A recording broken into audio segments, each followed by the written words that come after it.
Hello students. अब हम लोग ये स्क्वायर रूट फाइंड करना सीख लेते हैं। बहुत ही जरूरी है, स्पेशली 10th स्टैंडर्ड के जो बच्चे हैं ना, जिन्होंने अभी तक नहीं सीखी है, उनको बहुत ज्यादा जरूरी है। हर चैप्टर में इससे रिलेटेड प्रॉब्लम आ ही जाएगी। कितना बचोगे आप? टाइम निकाल के थोड़ा इसको सीख लो।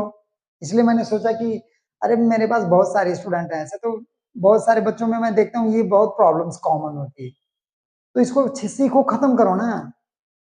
ठीक है, चलिए मैं आपको बेसिक तरीका बताता हूँ, एकदम जीरो टू स्टार्ट करके आपको सिखाने की कोशिश करता हूँ। अब बस माइंड को 15 से 20 मिनट फोकस रखिए, गारंटी देता हूँ आप सीख लेंगे। अगर इसको सीखने के बाद आपको 5-10 क्वेश्चन की प्रैक्टिस कर लेना है, आएगी ही नहीं दोबारा प्रॉब्लम ना, आप देख लीजिए। चलिए ठीक है, जैसे मैं बताता हूँ कि कोई भी नंबर हो, अभी डेसिमल का भी बता दूंगा, लेकिन पहले आप जो जनरल नंबर होते हैं, चाहे कितना भी बड़ा हो कितना भी छोटा हो, फर्क नहीं पड़ता है। आपको प्रोसीजर मेथड को अच्छे से सीख लेना है, फिर आपको जो भी नंबर कोई दे क्या फर्क पड़ता है। ठीक है, ये मैं आपको थोड़ा सा बताता हूं। जैसे मान लीजिए कोई भी नंबर दिया हुआ है, 5, 6, 7, कोई भी एक नंबर दिया हुआ है, कोई भी, उसको आपको स्क्वायर रूट फाइंड करना है। मतलब आपको स्क्वायर रूट फाइंड करना है ऐसे नंबर, कोई भी गिवन नंबर होगा जिसको आपका स्क्वायर रूट फाइंड करना होगा। कैसे आप स्टार्ट करेंगे, शुरू कैसे करेंगे, उस बात को समझिए। शुरू करना अगर आपने सीख लिया तो एंड करना आप अपने आप सीख जाओगे। पहले आप शुरू करो, शुरू ही नहीं करते हो आप लोग पढ़ाई करना, इसीलिए आप लोग एग्जाम के तक टेंशन में रहते हो। एग्जाम में आने के बाद आप शुरू मत करो, आप पहले से थोड़ा शुरू करो कि एंड करने में मजा आए, नहीं तो आप लोग फंस जाओगे। चलो ठीक है, कोई भी नंबर का स्क्वायर रूट फाइंड करना है तो हम करेंगे क्या, शुरू कैसे करें, ये मैं बता रहा हूँ। चलिए मान लेते हैं कि हमारे पास ये नंबर है 567, ये नंबर है जिसका हमको स्क्वायर रूट फाइंड करना है। ठीक है, हम क्या करेंगे, उस गिवन नंबर का ना पेयर बनाएंगे, जोड़ी बनाएंगे, आप बोल सकते हैं जोड़ी बनाएंगे, आप राइट साइड से जोड़ी बनाएंगे, दो दो का पेयर बनाएंगे। ठीक है, जैसे अगर मैं बोलूं कि ये 567 ये नंबर है, ठीक है, इसका मैं पेयर बना लो राइट साइड से दो दो का पेयर बनाओ, एक पेयर हो गया। ये अनपेयर्ड है, अनपेयर्ड हो या फिर उसका भी पेयर बन जाए, कोई फर्क नहीं पड़ता, मैं आपको समझाता हूं। क्योंकि इसी को हमको डिवाइड करना है, चाहे वो पेयर हो या फिर नॉन पेयर हो, कैसे भी हो आपको उसको डिवाइड करना है। उससे पहले मैं यहाँ पे कुछ टेबल्स लिखा हुआ आप देख सकते हैं, वो टेबल्स नहीं है, आप कह सकते हैं कि ये स्क्वायर नंबर्स है। जैसे 1 to 9 के स्क्वायर को हमने यहाँ पे लिख दिया है, और ये आपको लर्न होना चाहिए। ठीक है ना, इसमें शॉर्ट करने की नहीं सर, हम मल्टीप्लीकेशन करके लिख लेंगे। मुन्ना आप एक बात समझ लो, आपके पास एग्जाम में टाइम नहीं होता है, आप कोई कैलकुलेशन कोई एक जैसे प्रॉब्लम सॉल्व कर रहे हो, उस प्रॉब्लम को सॉल्व करने के लिए उससे रिलेटेड बाकी छोटी प्रॉब्लम आपको पहले से क्लियर होनी चाहिए। ये नहीं कि एक प्रॉब्लम में फंसे हो, दूसरी प्रॉब्लम ऑलरेडी पड़ी है, तो ऐसा नहीं करना। तो उससे रिलेटेड जो छोटी प्रॉब्लम है उसको आप पहले क्लियर कर लो, नहीं तो फिर प्रॉब्लम होगी। तो आपको स्क्वायर्स आने चाहिए एटलीस्ट 9 तक, 9 के स्क्वायर तक, जैसे 1 का स्क्वायर 1, 2 का स्क्वायर 4, 3, 9, ऐसे आपको इसको लर्न करिए, क्योंकि इसकी जरूरत यहाँ पे पड़ेगी। मैं आपको समझाता हूँ कैसे, उसके कुछ बेसिक रूल्स है, मैं आपको बताता हूँ।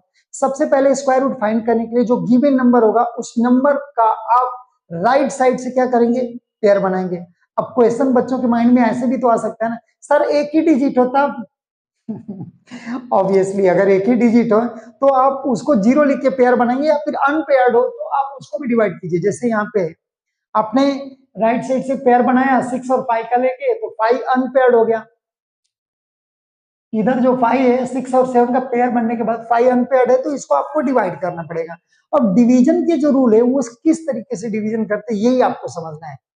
जो आप बेसिक जनरल डिवीजन जो करते हो वो, और ये स्क्वायर रूट फाइंड करने के लिए जो डिवीजन किया जाता है, थोड़े से डिफरेंस है, इन दोनों में डिफरेंस थोड़ा सा है। ये डिफरेंस को आप अगर समझ लेंगे ना, तो मुझे लगता है कि ये आप आसानी से कर सकते हैं। तो सबसे पहला स्टेप है वो आपको ये कि आपको नंबर जो भी गिवन है उसमें राइट साइड से पेयर बनाएंगे। जैसे ये हमने बनाया राइट साइड से 7, 6 को लेके पेयर बना दिया, अब बचा 5, 5 का क्या करेंगे, तो 5 को हम डिवाइड करेंगे। अब क्वेश्चन ये बनता है कि सर हम किससे डिवाइड करें, किससे डिवाइड किया जाए, प्रॉब्लम हो गई ना। तो चलिए मैं बताता हूं, आप वो जो नंबर बचा है ना, अनपेयर्ड या फिर पेयर्ड जो भी रहेगा, देखिए कि उसके पास उसके नियरेस्ट कौन सा स्क्वायर नंबर है। स्क्वायर नंबर जैसे 1, 4, 9, 16, 25 ऐसे, मतलब पर्टिकुलर जो नेचुरल नंबर्स होते हैं इनके स्क्वायर का एक सीक्वेंस जैसे वो आप देखिए कि कौन सा सबके नियरेस्ट है। तो आप देखते हैं कि ये है 5 और इसके जस्ट पास में कौन सा परफेक्ट स्क्वायर नंबर है, तो वो है 4। कुछ डाउट है? वो कौन सा नंबर है? 4 है। तो आप डिवीजन किससे करोगे? तो ये 4 किसका स्क्वायर है भाई? 2 का है। तो आपको 4 4 जा नहीं करना होगा, कॉमन सेंस है। अब क्या करेंगे? 2 2 जा, ठीक है। अब क्या करेंगे? 2 2 जा करेंगे और फिर आओ यहाँ पे आपके सब्ट्रैक्शन के रूल्स जो होगा वो फॉलो करेंगे। यहाँ हो जाएगा 1। आपको पता होगा कि आप जब डिवीजन, जनरल डिवीजन करते हैं तो सब्ट्रैक्शन के बाद आप नेक्स्ट एक डिजिट को नीचे लेते हैं और उसको कंटिन्यू करते हैं। यहाँ पे भी वैसे ही है, बट यहाँ पे कंडीशन ये है कि यहाँ पे एक डिजिट को नहीं हम नीचे लेते हैं, यहाँ पे पेयर ऑफ डिजिट को नीचे लिया जाता है, ठीक है, नॉट अ सिंगल डिजिट, ठीक है ना। हम एक सिंगल डिजिट को नीचे नहीं लेते, पेयर ऑफ डिजिट को नीचे लेते हैं। जैसे देखिए मैंने यहाँ पे नीचे लूंगा 6 और 7 दोनों को ले लिया, ठीक है। 6 और 7 दोनों डिजिट को मैं नीचे ले लूं। सॉरी बट मुझे चेक करना था कोई आवाज आ रही कि नहीं आ रही है, नहीं तो फिर आपको आवाज ही नहीं आएगी तो फिर प्रॉब्लम हो जाएगी। चलिए ठीक है। ये आपने पहले स्टेप क्या किया कि आप अनपेयर्ड नंबर था उसके नियरेस्ट आपने देखा कि ये 4 स्क्वायर, तो आप उसके पास करिए, ठीक है ना। उससे कभी भी जो गिवन नंबर होगा उससे वैल्यू बड़ी नहीं होनी चाहिए, तो डिवीजन का बेसिक रूल है। और नियरेस्ट में कौन सा है? ये 4 है। आपने 4 लिखा, माइनस किया, 1 हो गया। अब पेयर ऑफ डिजिट को नीचे ले ली आप, ठीक है। नेक्स्ट स्टेप क्या करेंगे? तो यहाँ पे जो भी डिजिट आपने लिया है उसको अगेन वापस लिखिए और ऐड कीजिए। जैसे हमने 2 लिया था तो 2 + 2 कीजिए, क्या हो जाएगा? 4, ठीक है, कोई नहीं, 4 आ गया। अब नेक्स्ट स्टेप क्या? तो यहाँ पे देखिए हम एक ऐसे नंबर को ढूंढते हैं, ऐसे डिजिट को ढूंढते हैं जिसका यहाँ पे भी हम लिखेंगे और यहाँ पे भी लिखेंगे, ठीक है ना। ध्यान से सुनिए इस बात को, प्रॉब्लम नहीं होनी चाहिए, ठीक है। मतलब यहाँ पे भी हमको लिखना है और यहाँ पे भी, मतलब जो मैं यहाँ, जैसे स्टार्टिंग में हमने यहाँ पे 2 लिखा है, यहाँ पे भी 2 लिखा। अब मैं यहाँ पे जो लिखूंगा वो यहाँ पे भी लिखूंगा। अब आप एक चीज माइंड में सोचिए, चलिए कहते हैं कि हमको उतना बड़ा टेबल तो नहीं आता ना सर, तो हम मल्टीप्लीकेशन करके चेक कर सकते हैं कि वहां पे क्या ही लिख सकते हैं या फिर क्या नहीं लिखेंगे, ठीक है ना। यहाँ पे अगर मान लीजिए कि मैं 3 लिखता हूँ, मान लीजिए मैं अभी आपको मल्टीप्लीकेशन करके दिखा दूंगा, फिर हम चेक भी करेंगे कि वो उसके इक्वल है कि नहीं है। जैसे मान लो हमने यहाँ पे 3 लिया, तो यहाँ पे भी मैं 3 लूंगा, ठीक है। जैसे देखिए अगर ये 3 लिया तो इस 3 का इस 43 में मल्टीप्लाई करके मुझे यहाँ पे लिखना है। मेरी बात को समझ रहे हैं आप? ये जो हमने 3 डिजिट को यहाँ पे लिखा है और यहाँ पे ये 43 हो चुका है, तो ये ओनली 3 डिजिट से 43 को मल्टीप्लाई करके यहाँ पे लिखेंगे। जैसे 3 3 जा 9 और 3 4 जा 12,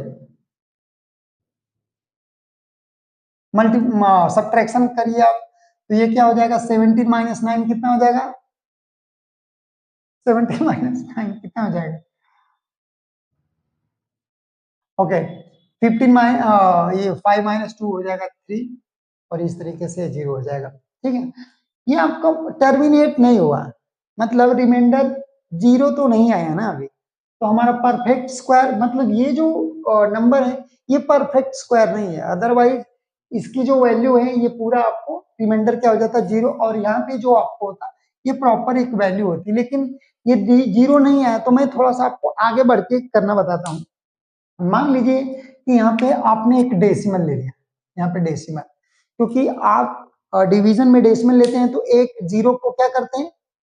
पुट करते हैं और आगे कंटिन्यू करते हैं। यहाँ पे भी कंडीशन कुछ ऐसी है, आप डेसिमल लिए तो आप एक 0 नहीं 2 0 लेंगे, क्योंकि यहाँ पे पेयर में होता है, पेयर में आपको वैल्यू को लेनी पड़ती है, डिजिट्स को लेना पड़ता है। तो मैं यहाँ पे क्या ले लूंगा? आप देखिए ये हो जाएगा मेरे लिए 3800 हो गया, पहले कितना था? 38।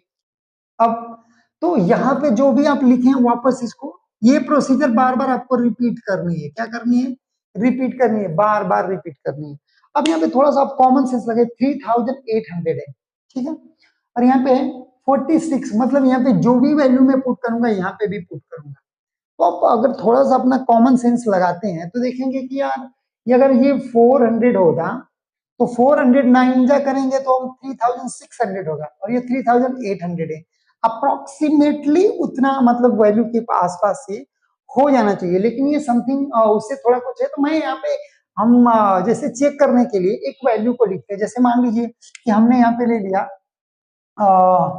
अब मैं जैसे मैं बोलूं, चलो मैं 8 ले लेता हूं, तो यहाँ पे भी 8 लिखूंगा। अब यहाँ जो नंबर बन गया है 468 मल्टीप्लाई विथ 8, 8 जा 64 करेंगे हम, 8 6 जा 48, और प्लस 6 कितना हो जाएगा 54, और 8 4 जा 32 प्लस 5 कितना हो जाएगा 37, और ये कितना है 38। ये 3744 और ये 3800। तो ये मतलब ठीक है, कोई नहीं, मतलब आप चेक कर लीजिएगा, इससे बिगर नहीं होना चाहिए, इससे बड़ा नहीं होना चाहिए, ठीक है ना। ये वैल्यू आप चेक कर लीजिएगा तो अप्रोक्सीमेट आपको पता चल जाएगा कि हाँ, और बहुत ज्यादा छोटा भी नहीं होना चाहिए, इस बात का भी आपको ध्यान देना पड़ेगा, ठीक है ना। अगर मान लीजिए कि अगर मैं बोलूं कि नहीं, अगर हमने 9 लिया होता, तो आप सोचिए यहाँ पे देखिए, ये हो जाता 469 और मल्टीप्लाई विथ अगेन 9। अब करेंगे 9 9 जा 81, 9 6 जा 54, और प्लस 8 कितना हो जाएगा 54 प्लस 8 62, और 9 4 जा 36, ठीक है ना। 36 प्लस तो वो 4200 की अप्रोक्सीमेट वैल्यू आ जाएगी, जो ओ, देख रहे हैं कि इससे काफी बड़ी होगी, तो ऐसा आप नहीं कर सकते हैं, ठीक है ना। तो आपको यही देखना होता है कि जो वैल्यू यहाँ पे रखनी है उसको ही यहाँ पे भी रखना है, और मल्टीप्लाई यहाँ के जो नंबर फॉर्म होता है उसके साथ करते हैं, ना कि ये 3 है तो 3 के साथ करो, या फिर 8 हमने लिखा तो बस 8 को करो, नहीं, ऐसा नहीं करना है आपको। आपको क्या करना है, जो यहाँ पे रखोगे डिजिट को, उसी डिजिट को यहाँ पे, उस डिजिट को रखने के बाद यहाँ पे जो भी नंबर फॉर्म होगा उस पूरे नंबर के साथ उस डिजिट को मल्टीप्लाई करके आपको यहाँ पे लिखना होगा। जैसे हमने यहाँ पे मल्टीप्लाई किया तो क्या आ गया था 3000, ये मल्टीप्लाई करने के बाद ऐसे 3744 के आसपास। तो यहाँ पे भी डिवीजन परफेक्टली वैसे नहीं हो रहा है, बट ठीक है, आप समझिए 9 माइनस 4 कितना हो जाएगा 5, ये 0, ये 0, अगेन डेसिमल है तो आप 2 जीरो अगेन पुट करके इसको कंटिन्यू कर सकते हो। मतलब कि ये जो वैल्यू है √567, ये अप्रोक्सीमेट वैल्यू जो है कितने के आसपास आ रही है 23.8, आगे और भी आ सकती है, लेकिन एग्जैक्ट ये रेकरिंग में, रेकरिंग भी नहीं है, आगे अभी आ रहा है, टर्मिनेट नहीं हो रहा है, ठीक है। मतलब ये है कि स्क्वायर रूट फाइंड करने के लिए पहले आपको जो भी नंबर दिए होंगे उसका आप राइट साइड से पेयर बनाओगे, पेयर बनाने के बाद जो फर्स्ट पेयर होगा, लेफ्ट साइड से जो फर्स्ट पेयर होगा उसको आप डिवाइड करोगे। डिवाइड करने के रूल्स बस इतना है कि आपको देखना है कि वो किसके स्क्वायर के पास में है, उसके नियरेस्ट कौन सा स्क्वायर है, ठीक है। तो आप जिस जो भी परफेक्ट स्क्वायर होगा उसका स्क्वायर रूट, जैसे मान लीजिए कि यहाँ पे क्या था 5, तो उसके नियरेस्ट क्या है 4 स्क्वायर है, तो इसका स्क्वायर मतलब ये किसका स्क्वायर है 2 से, तो 2 से आप करेंगे यहाँ पे, और इस तरीके से आपको आगे बढ़ना होता है। स्टार्ट अगर आप ऐसे कर देंगे तो आप इसको आसानी से लिख सकते हैं, और इससे रिलेटेड कोई भी क्वेश्चंस आप ऐसे करेंगे, देखो टर्मिनेट अगर होता है तो आपकी जो वैल्यू आएगी एक नेचुरल नंबर है, ठीक है ना, ऐसे जो आएगी वो नेचुरल नंबर या होल नंबर ऐसे बोल सकते हो कि ऐसे आ जाएगी। नहीं तो फिर आपको ऐसा लगेगा कि डेसिमल में आ रहा है तो इसका मतलब वो कि परफेक्ट स्क्वायर वो नहीं है, परफेक्ट स्क्वायर होगा तो आपका टर्मिनेट होके रिमाइंडर क्या हो जाएगा 0, नहीं तो फिर आपका ऐसे नहीं आएगा। इसी के दूसरे मेथड है, लेकिन उसमें जो होता है ये वो मेथड है जिसमें किसी भी नंबर का आप स्क्वायर रूट फाइंड कर सकते हैं, भले ही वो डेसिमल में आए। लेकिन बाकी जो मेथड्स बताए जाएंगे तुमको, जैसे फैक्टराइजेशन मेथड, गुणनखंड मेथड जिसको बोलते हैं, तो आप उसको आप समझेंगे कि फैक्टराइजेशन मेथड में आप सारे फैक्टर्स फाइंड करके उनके पेयर्स बनाते हो, ठीक है।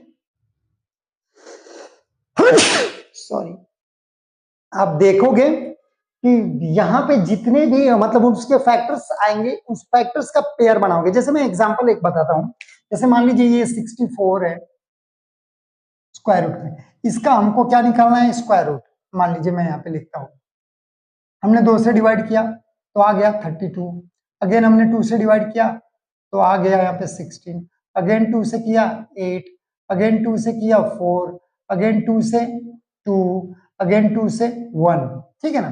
तो इधर इसके जितने भी ये सब आ रहे हैं फैक्टर्स, इन सबका हम पेयर बनाएंगे दो दो का।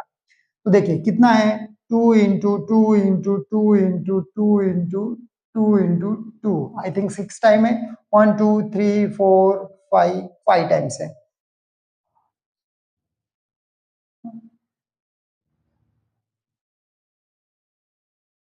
ये यहाँ पे 6 टाइम 2 यहाँ पे आप देख रहे हैं, ठीक है, कोई नहीं। यहाँ पे एक चीज देखिए, अब ये ऐसा लिखने के बाद आप पेयर बनेंगे, 1 2 3, तो इसका मतलब 64 का स्क्वायर रूट क्या हो जाएगा, तो 2 इंटू 2 इंटू 2 मतलब 8 हो जाएगा स्क्वायर रूट। अब ये 64 का स्क्वायर रूट परफेक्ट है तो आ गया।